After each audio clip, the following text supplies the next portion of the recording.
Yo, what's up? Good morning. Ayan, panibagong araw, panibagong vlog. At for today's vlog, ayan, bali, ano muna kami, kape. Hello, morning. Morning, guys. At tabagat ang hangin. Ayan, medyo malon-alon na ngayon kunti. At syempre maraming salamat sa nakasuporta sa aming mga vlog dito sa Purias. Ayan, kahit di tayo makahataw ng upload gawa nung yung signal nga, no? At dito sa bahay kasi, pag nag-upload ka dito, abutin siya ng mga halos kalahating araw, minsan maghapon pa kung mahaba yung video. So siguro kung mga mamaiksi lang, ito itatry ko to ngayon kung may upload siya agad. At syempre maraming salamat sa inyo sa mga viewers, sponsor, yung mga hindi nag-skip ng ads, mga sponsor nagpaabot ng extra vlog, at syempre sa mga nagpaabot ng nag-share doon sa Jetmatic Bomba. So yun nga, yung Jetmatic Bomba ay ano pa, on process. So antay-antay kung magkaroon na sila ng budget ay maano yun, matutusukan yun ng tubo na yung parang tubo siya, pero yung ginagamit guys, hindi ko alam kung anong pangalan nun eh, yung nililin niya talaga sa gripo, yung hose na kulay itim or blue na wala na talagang dugtong yun, so diretso na talaga yun, pero matibay siya. At yun na lang ang tanging paraan, solusyon para magkaroon ng mahigop daw ng ng tubig, kasi posible talaga na nagkaroon ng singaw or error doon sa ilalim. So wala tayong magawa, ganun ang nangyari, natabunan na yung butas. Sana kung hindi natabunan, mas pinakadabis talaga nun kung hindi natabunan ay simentuhin talaga pataas, no, hulugan ng box culvert or depende. At maano siya, gawin na lang sanang balon, tapos kung sakali na lalagyan ng Jetmatic, pwede yun, hulugan ng tubo. Wala na natabunan na. So continue sana, okay din sana naman yan kung ginawang balon na lang, open, kasi asentadahan man yung paikot, tapos takpan para pwede siyang inuman. At malalim din naman yung tubig, di talaga yung basta-basta magubas kahit sa balon siya. So ang tubig kasi doon, may mga nag-comment baka daw kunti lang yung tubig. Ang tubig po doon ay malalim, lagpas tao ang tubig. Gawa nung inulugan namin siya ng lubid, nilagyan ng pabigat, so malalim ang tubig. At ayun, antay-antay kung kailan magkaroon ng hose na pangtusok dun sa kung maganda nung kung magkaroon na, ay gawa na agad para di na sila mahirapan mag-igib-igib, di ba? Hindi ko din alam kung magkano na yung hose ngayon, yung pang gripo na nililinya sa gripo, yung mga binabaon sa lupa. Yun eh. Dito sa amin meron ganun. Meron dun yung inano sa gripo, gawa nung nagpakabit nga tayo ng gripo dito. At syempre, update ko kayo guys, no. Ayan, kakape.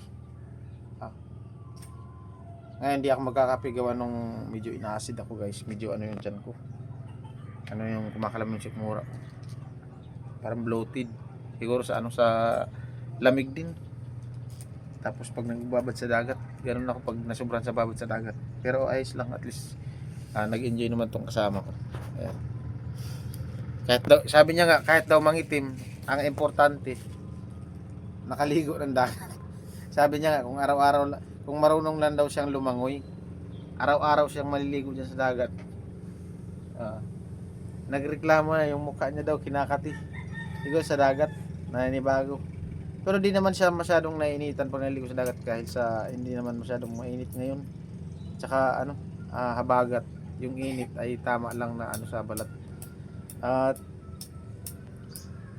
meron ako napanood guys na na video dun sa kay Anggi. Ayan, bali pupunta daw si Rika at si Anggi dito sa Burias. Sasama daw si Rika. Nung mga nakaraan pa din, nagtanong si Anggi sa akin kung kailan daw balik namin sa Kamsor nung nasa Sorsogon siya. Sabi ko di ko alam. Tapos ayan, may vlog sila na pupunta daw dito sa Burias kasama si Rika. Ayan, si Rika 1. At confirm din, nag message din si magka-chat sila ni Badit. And pupunta nga si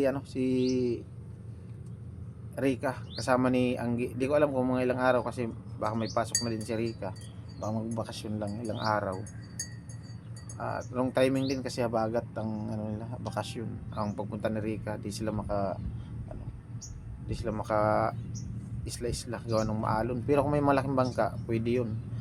At ano sabihin mo lang? Baka may sabihin ka. Good morning ka naman. Kumustahin mo sila? Guys, kamusta kayo? Sana okay lang kayo. Binubuo ko lang tong vlog ko 8 minutes. At ngayon yata yung dating ni Rika kasi kagabi nag-premiere si Anggi. Paalis sila ngayon. So buti nga may biyahe kasi nagkabagat. 'Di ba na yung bagyo? Bagyong Luis 'yun, no. Bagyong Luis ito, ma? Bagyong Luis. Yung ibang lugar sa Kamsur ay signal number 1. So buti hindi naman masyadong gawa nung habagat. Nawala yung bagyo at hindi na wala. Mahina lang siya. Tropical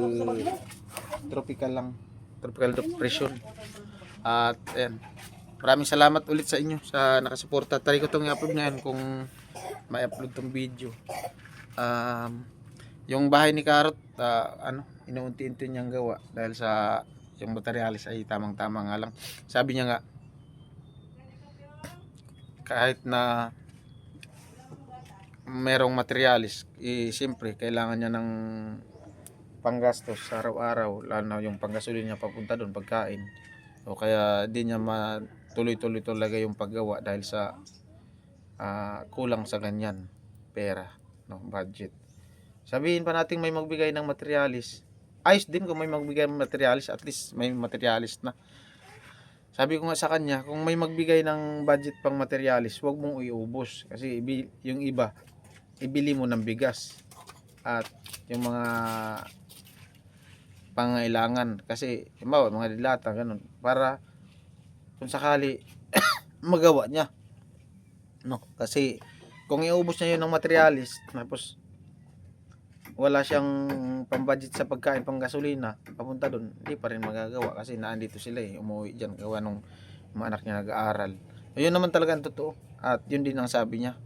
So binanggit niya din yan sa vlog niya, kaya binanggit ko na lang din dito sa vlog ko na ganun nga, na